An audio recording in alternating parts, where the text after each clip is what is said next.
Voilà, ça c'est le b.a.-ba de la manipulation des textes dans InDesign.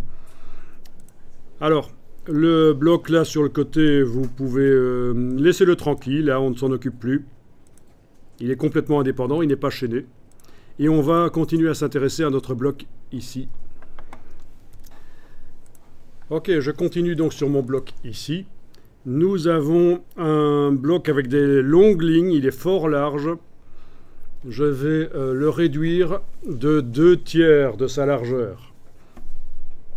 Donc, actuellement, le bloc est à 200... vous l'avez sélectionné avec la flèche noire? Sélectionnez-le avec la flèche noire déjà. Le bloc a une largeur de 271,6 mm. Il faut donc calculer, diviser cette valeur par 3 et multiplier par 2 et l'indiquer à cet endroit-là. Sauf que, dans les logiciels Adobe, les cartouches sont des calculatrices. Et donc, vous allez pouvoir faire toute l'opération ici, sans sortir votre calculatrice. Donc, votre bloc est sélectionné. On va indiquer déjà d'abord que la partie du bloc qui ne bougera pas, c'est la partie qui est à gauche. Vous avez ici quelque chose qui a l'air d'être décoratif, là pour rigoler, mais en fait pas du tout. Ce sont les points de référence. Vous devez enclencher à cet endroit-là n'importe lequel des 3 points de référence. Pourquoi n'importe lequel? Parce qu'en fait on ne va faire que modifier la largeur et donc le point de référence peut être n'importe lequel de ces 3-là. Ça va marcher. Ça indique quelle est la partie du bloc qui ne bougera pas suite au redimensionnement qu'on va faire. Donc la partie gauche du bloc ne bougera pas. Il va donc se redimensionner par la droite. Il va se rétrécir par la droite. Alors, mais c'était déjà comme ça. Et c'était déjà une des 3 là à gauche qui était enclenchée. Vous mettez le curseur à la suite.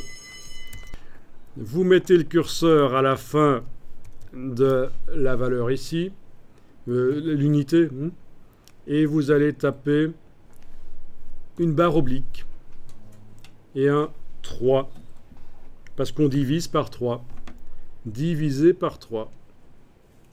Et pour valider ce calcul, vous allez appuyer sur la touche tabulation, bien sûr. Donc en effet, tu dis la touche Enter a fonctionné aussi, mais oubliez Enter, utilisez la touche tabulation. Parce que quand vous serez dans une boîte de dialogue, Enter va valider la boîte. Tandis que tabulation vous permettra de rester dans la boîte. Et de passer juste au cartouche suivant, valider la valeur qu'on a mise.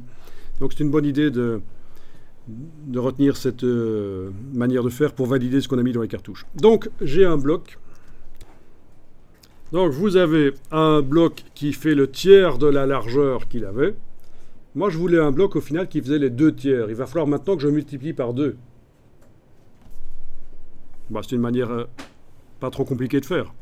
Donc, j'ai un bloc 90,533. Je mets le curseur à la fin. Je vais multiplier. Et ça, pour multiplier, c'est l'astérix. Par 2, je multiplie. J'avais dit par 3? Non, je multiplie par 2, là. Hein. Par 2. Astérix 2, touche tabulation.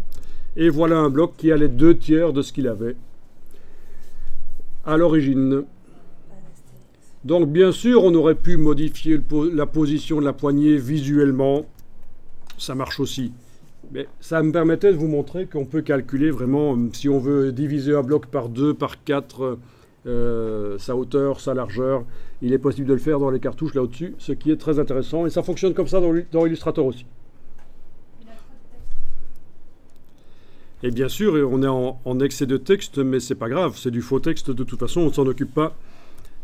On est en train de faire le design de la mise en page.